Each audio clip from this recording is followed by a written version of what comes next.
নমস্কার প্রিয় দর্শকগণ, unique astrology YouTube channel পক্ষ থেকে আপনাদের সকলকেই আন্তরিক শুভেচ্ছা এবং অনেক অনেক ভালোবাসা জানাই। নীল পূজা অর্থাৎ দেবাদিদেব মহাদেবের এই বিশেষ দিনটিতে এই 6টি টোটকা করুন, হবেন কোটিপতি।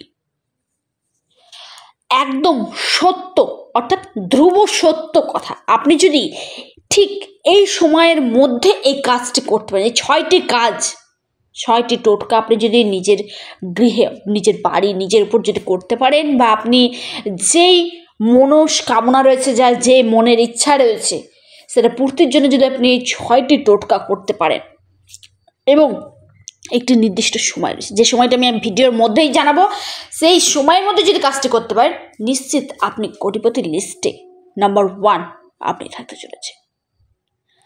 দেবাদিদেব মহাদেবের এই বিশেষ তিথি উপলক্ষে প্রত্যেকে অবশ্যই যারা দেবাদিদেব মহাদেবের এই দিনটিতে উদযাপন করছেন বা আপনারা এই দিনটিতে বিশেষ পূজা আরাধনায় মগ্ন রয়েছেন, তাদেরকে অনেক অনেক শুভেচ্ছা এবং মহাদেবের আশীর্বাদ আপনাদের ওপর সর্বদা বিরাজমান থাকবে। মহাদেবের আশীর্বাদে আমাদের এই সমস্ত বিশ্ব ব্রহ্মাণ্ড, দেবাদিদেব মহাদেবের আশীর্বাদে যেই সকল রাশিগুলির রাশিচক্রে 12টি রাশির ক্ষেত্রেই বলবো, আপনারা এই 6টি টোটকা নিশ্চিতভাবে করে দেখুন, আপনার ফল কিন্তু নিশ্চিতভাবে পাবেন।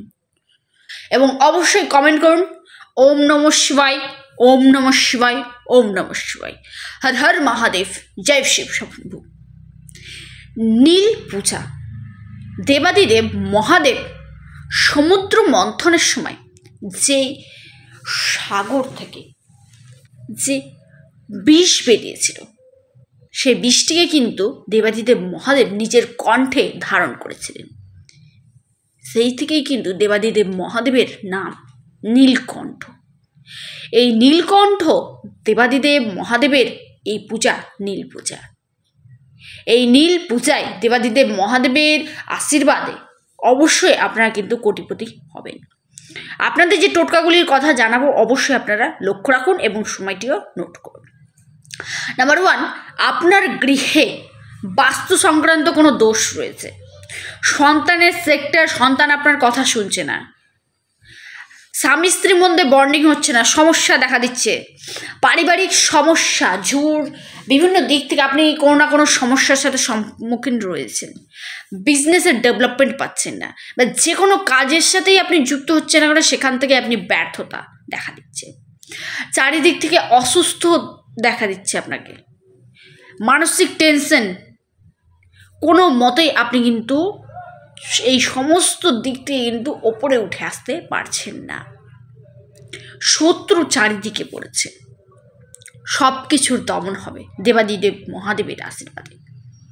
দেবাদিদেব মহাদেবের আশীর্বাদে নাম্বার 1 এই কাজটি আপনারা করুন। সময়টি লক্ষ্য রাখুন, আগামীকাল, আজ রাত থেকে শুরু করে, রাত্রি থেকে সময়টি লেগে যাচ্ছে, তবে যে গুরুত্বপূর্ণ সময়টি রয়েছে সেটি হলো আগামীকাল সকালবেলা 10টা 10 থেকে শুরু করে, সময়টি অবশ্যই লক্ষ্য রাখুন, সকালবেলা 10টা 10 থেকে শুরু করে দুপুর 1টা 45 মধ্যে, 10টা 10 থেকে শুরু করে দুপুর 1টা 45 মধ্যে আপনারা যেই স্থানে দেবাদিদেব মহাদেবের পূজা হচ্ছে বা যারা এই পূজায় সাথে যুক্ত রয়েছেন বা পুরোহিত রয়েছেন বা শিব পার্বতীর মন্দির রয়েছে, সেই স্থানে যাবেন এবং পুরোহিতকে দিয়ে, পূজারী যিনি রয়েছেন, ঠাকুরমশাই যিনি রয়েছেন, তাকে দিয়ে, সেই মন্দিরে তো নিশ্চয়ই দেবাদিদেব মহাদেব মাতা পার্বতীর পূজা আরাধনা হয়, সেখান থেকে ঠাকুর মশাইয়ের কাছে চেয়ে নেবেন জিনিসটি, পদ্ম ফুল। আপনারা যদি পদ্ম ফুল পেরে নিয়ে আসতে পারেন, আপনার কিন্তু খুবই ভালো সাকসেসের জায়গাটা দেখা দেবে পদ্ম ফুল।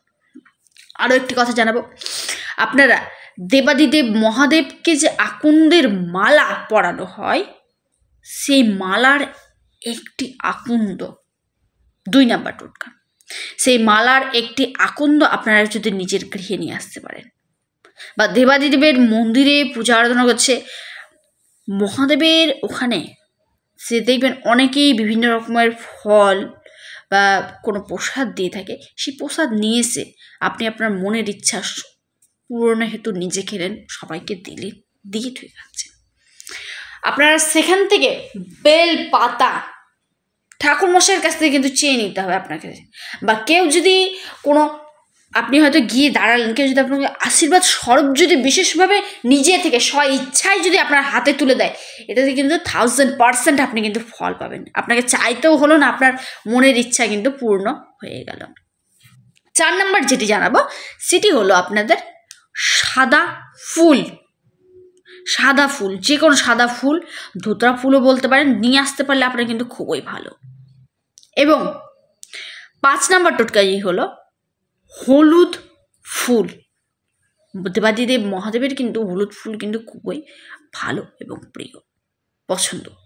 মাতা পার্বতীকে যেহেতু এই হলুদ ফুল দেয়, এবং লাল জবা, রক্ত জবা, যেটি এই 6টি জিনিস যদি আপনি, যে কোনো একটা জিনিস যদি আপনি নিজের গৃহে নিয়ে আসতে পারেন, নিয়ে এসে আপনার যে অর্থ রাখার স্থান, আলমারি বলতে পারেন, লকার বলতে পারেন, যেখানে আপনি মোট কথা টাকা বা আপনার যে সঞ্চয় করা জিনিস সমস্তটা রেখেছেন, সেই স্থানে রেখে দিবেন।